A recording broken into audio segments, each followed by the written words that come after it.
तुमी तुमची चोथराय धरत ना तर कामचाराक लबदावन बेबडीकाय करून आनी ह्या जिविताचे हुस्के काडून तुमची काडसां जोड जातीत आनी तो दीस तुमचेर अकस्मात पावत.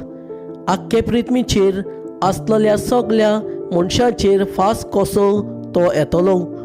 येवचो आसा त्यो घडण्यो मदल्या सुरक्षीतपणीन फुडें वचूंक आनी मनशाच्या पुता मुखार भिरांती विणी उबी रावंक तुमकां गोठाय मेळचे खातीर सगळे वेळार मागणें करून जागृत रावात.